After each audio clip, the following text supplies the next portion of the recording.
All right, hello everybody, and welcome back to lesson 2 of Onshape.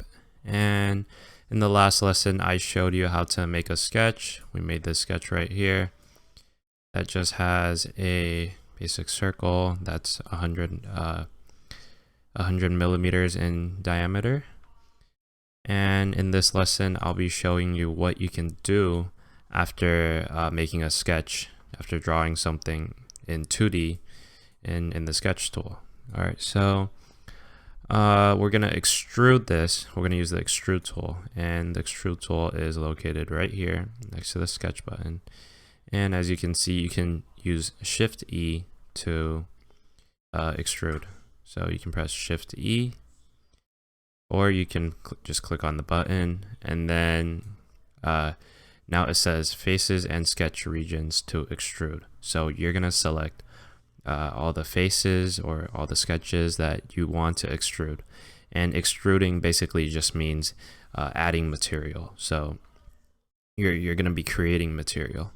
So I am going to just pick the sketch we made. You can either click on the whole sketch or click on the face that you made in that sketch, like so. And it'll extrude to the default amount, which is 25 millimeters. And we can adjust that however we want. I'm just going to do, say, 50, like this. Or you can use the arrow. You can drag the arrow to make it whatever height you want. But I'm just going to change it back to 50, like this. And make sure it is on new when you are creating a new extrude. So basically, when you're trying to create an extrude from a sketch or a new face. All right, so we're just gonna click the arrow, or not the arrow, sorry, the check. And there you go. Now you have a solid cylinder because you extruded the circle and you extruded it upwards into a cylinder. So now this is a solid object. All right, so now what if you wanted to remove material?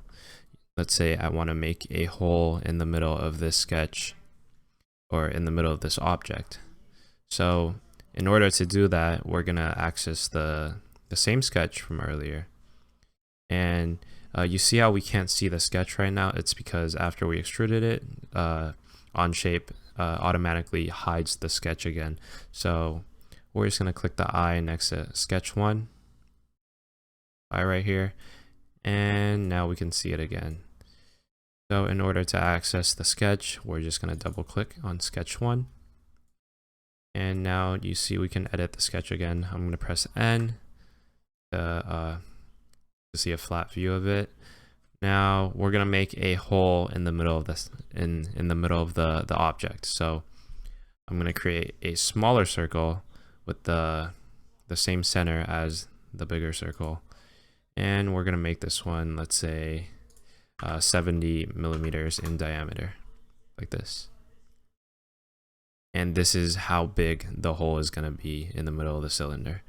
And now we just click the check mark, and there we go. Now there is a hole in the middle, and it did that because when we extruded, we clicked the outside circle. So now that we've put a inside circle, it pushes the inner boundary of the outside circle outwards. And so now, because we didn't select the inner circle when we did the extrude, it's not going to extrude the middle. So the middle will just be left as a hole. And now if you want to also extrude the middle, then you just go edit the extrude. And this time you're also going to select, this time you're going to also select the middle, this and like this. You're going to select both of them. And now it'll be a solid. But if you don't want it, or actually I'll show you how to remove material after you've already added it. All right, say you wanted to remove material from something, but you can't easily access the extrude or the sketch that you made them from. So you can't create the hole, or you can't just take away the material from when you extruded it. So now you want to use the extrude tool again, and then this time you're going to select this, the top surface.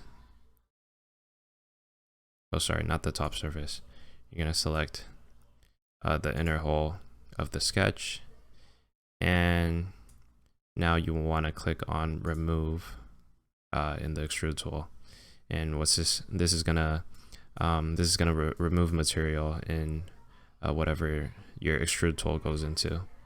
So you see how right now it is going downwards 25 millimeters. You want to reverse that and make it negative, and we're gonna go 50 millimeters because we want to go all the way through, because the height of the cylinder is 50 millimeters. And if you want to make it more precise, so let's say if you ever edit like the height of the outside cylinder, you also want to adjust it. You want it to automatically adjust so that the hole will also follow the height of whatever you make the cylinder into. So we're gonna, instead of using depth, we're gonna check the second end position. This. Oh wait, sorry, not second end position. Sorry, we're gonna select on blind, and then we're gonna go up to face. So our starting face is down here, and we're gonna make it go up to always wherever the top of the cylinder ends. So right here. So now it'll create a hole all the way through up to the top face of the cylinder. We're gonna check that. And now we can test it out if we go edit the extrude 1, and if we made the cylinder, let's say longer, we made it to 80 millimeters, then the extrude 2, the remove tool will also follow through to the, it'll always follow through to the top face of the cylinder, no matter how tall or how low you make it. All right, so that is it for today's lesson, and in the next lesson I'll be showing you how to use some of the other tools and how to use the tools we've already learned in more detail.